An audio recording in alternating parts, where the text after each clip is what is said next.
अब केवल महामानव एक चुनौती हैं और उनकी खामोशी परिणाम है और बहस सोशल मीडिया पर होती है। मुद्दों को प्रभावित किया जाता है।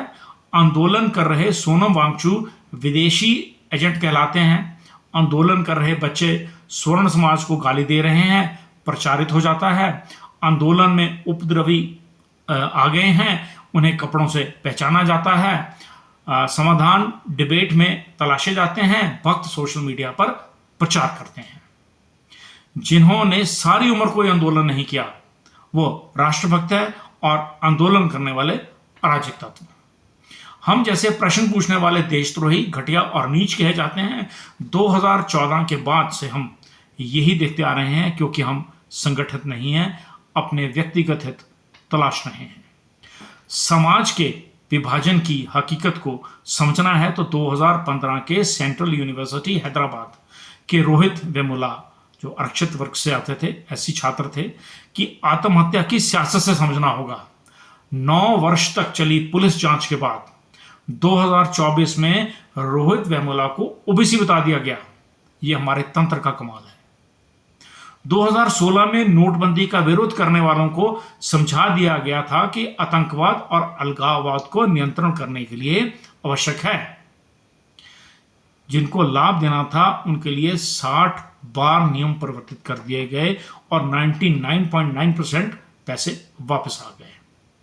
और जो ताली पीट रहे थे वो ऑनलाइन का विरोध से आज सर पीट रहे हैं। 1 जुलाई 2017 को जीएसटी पर जश्न, वैश्विक उपलब्धि बताया गया, एक जश्न मनाया गया और पूरा व्यापारिक वर्ग प्रभावित हो गया, जिसकी अभी तक 57 बैठकें हो चुकी हैं बेहतर सुधारों के लिए। पूरा व्यापारिक वर्ग आज असहाय है।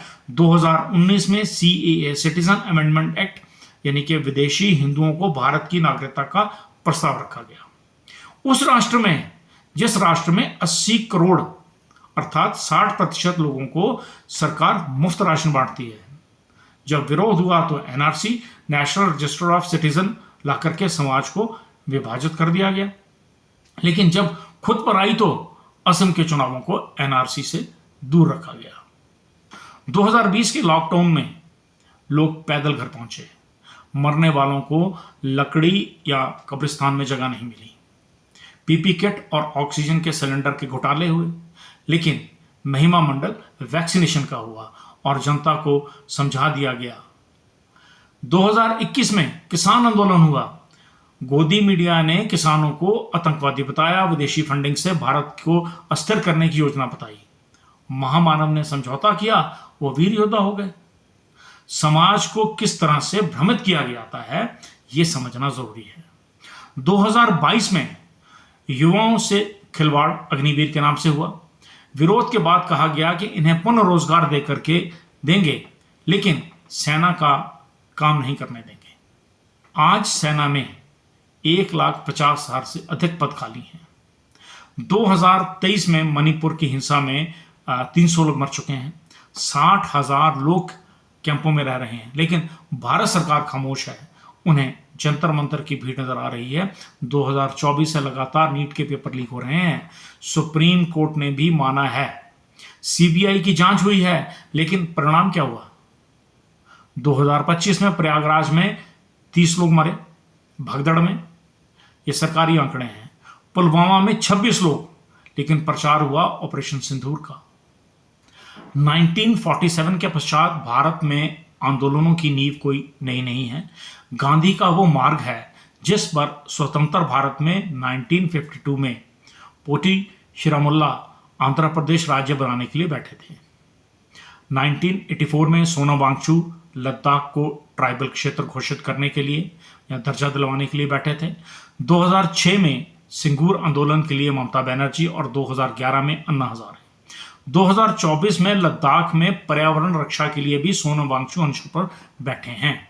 मेघा पाटेकर जैसे बहुत लंबी सूची है, लेकिन अब और तब में अंतर केवल यह है कि पहले सरकारें संवाद किया करती थी, अब गोली और आंसू गैस से बात करती हैं। हो सकता है इस प्रकाशन से पूर्व नया घटनाक्रम रच जाए या हम जैसों पर भी प्रतिबंध लग जाए, क्योंकि 2014 से पहले भ्रष्टाचार, अपराध, बेरोजगारी, गरीबी देश के सामने चुनौती हुआ करती थी और समस्याओं के परिणाम पर बहस हुआ करती थी। एंटी रैगिंग कानून होने के बावजूद भी 2026 में समाज को विभाजित करने के लिए सरकार पिछले दरवाजे से यूजीसी उच्च शिक्षा संस्थानों में समानता की बात करते हुए अमेंडमेंट लाई। वो पहले समाज में समानता के आधार पर तो बात कर ले, वोट बैंक की सियासत में हर जगह विभाजन किया जा रहा है और भाजपा इसमें पीएचडी कर ली है। आज समाज टुकड़ों टुकड़ों में विभाजित किया जा रहा है। अंधभक्तों को संघ की गुलामी, अनुशासन, संविधान के नाम पर केवल प्रशासन और महामानव की हरकतों में सुशासन नजर आता है। ये एक संयोजित प्रयास है, 100 साल की कुंठाओं का परिणाम है और यही महामानव का एजेंडा है, उसका फरमान है। नमस्कार।